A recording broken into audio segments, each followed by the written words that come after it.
Assalamualaikum warahmatullahi wabarakatuh. Saya Ramdhani Ardin Basya, NIM 240900070, kelas 4C, mahasiswa program studi D4 Teknik Informatika Universitas Harga Negeri. Di sini saya akan menjelaskan atau mempresentasikan tentang proyek aplikasi RFID kelompok saya. Nah, di sini model pendekatan yang digunakan adalah model design thinking. Design thinking itu adalah model pendekatan yang berorientasi pada manusia, di mana kita melakukan pendekatan kepada user atau manusia dan menanyakan apa sih kebutuhan, kekurangan, dan juga hambatan. Yang pertama ada 5 tahap. Yang pertama yaitu ada tahap empathize. Ini tahap awal atau pendekatan awal yang dimana kita mencari tahu kebutuhan si user itu apa, lalu kendalanya itu apa. Seperti sini antri absensi itu lama. Lalu kita masuk tahap selanjutnya yaitu merumuskan masalah atau define. Nah, define ini kita merumuskan semua inti masalahnya itu apa. Yang pertama, absensi lama. Nah, kita mencarikan solusinya yaitu dengan cara sistem absensi RFID agar langsung tap kartu saja. Yang selanjutnya itu kita masuk idea atau ide. Nah, idenya itu kita membangun sebuah fitur untuk melakukan absensi tap saja. Yang keempat, setelah ide dibuat, selanjutnya dituangkan ke prototype. Kita membuat tampilannya seperti apa tampilan dari ide-ide tersebut. Nah, jika sudah, yang terakhir adalah testing. Testing itu mengecek apakah ada bug atau error saat kita melakukan prototype. Nah, setelah membuat desain thinkingnya, kemudian kita masuk ke dalam proses pengkodingan dan juga pembuatan visualisasi di aplikasi NetBeans. Nah, yang pertama di sini ada Mongo Manager. Nah, di file pertama ini itu adalah jantung atau gateway atau bisa juga disebut jalur penghubung antara NetBeans dengan MongoDB-nya atau database yang kita gunakan. Nah, di sini membuat konstanta bernama database yang isinya nama database kita, misalnya Semanggi. Tujuannya agar ketika nama database diubah, kita tinggal mengubahnya di konstanta yang bernama database ini.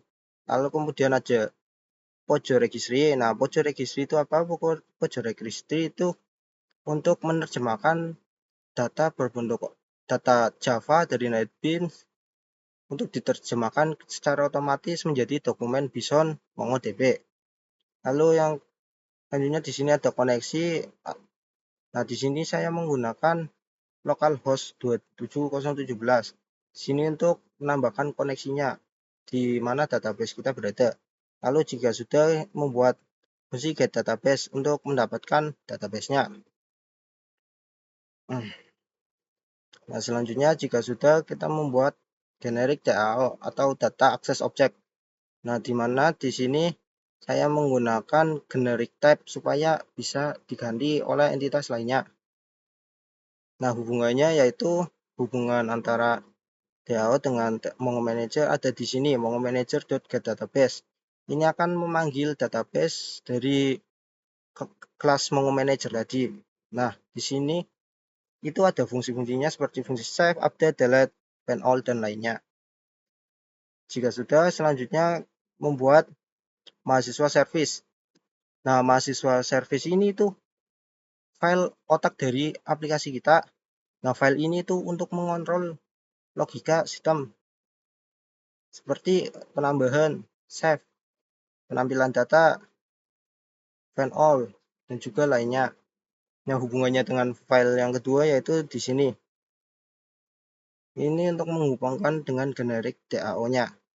Jadi generic ini fungsinya dengan generic DAO itu membuatkan fungsinya. Nah, dari DAO tadi nanti akan meminta ke file 1 untuk menampilkan database atau data-data yang ada di database-nya. Di sini misalnya pemanggilannya untuk tambah mahasiswa dengan cara DAO save. Untuk tambah mahasiswa juga DAO save. Dan di sini untuk menampilkan mahasiswa DAO find all. Untuk update DAO find one. DAO update dan juga DAO find one untuk mencari suatu nilai dari mahasiswa. Lalu DAO update untuk update dan DAO delete untuk menghapus. Nah, kemudian yang keempat atau yang terakhir membuat GUI mahasiswa. Di sini itu sebagai tampilan visualisasi yang akan kita gunakan seperti ini. Di dalamnya juga terdapat hubungan dengan file yang sebelumnya, yaitu file mahasiswa service dengan cara service dot nama fungsinya tambah mahasiswa seperti itu. Nah, sekarang bagaimana keempat file itu saling terhubung dalam satu rantai kerja dengan cara seperti ini. Misal di GUI saat kita menekan tombol save ini, maka program akan menangkap data txt UID, name, nama kelas, nomor telepon.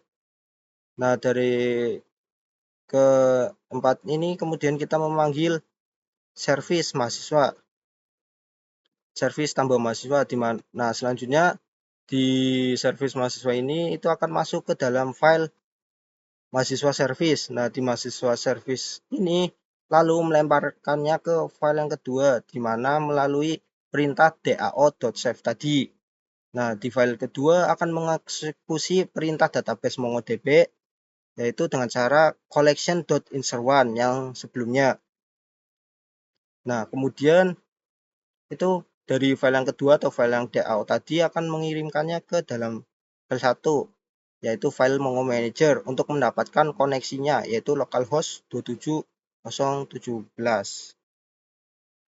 Jika sudah, kita akan membuka. Ya, ini dia hasilnya. Ini akan muncul data-data dari database. Kita di sini bisa edit, refresh, dan juga delete. Mungkin itu saja yang dapat saya sampaikan. Kurang lebihnya mohon maaf. Wassalamualaikum warahmatullahi wabarakatuh.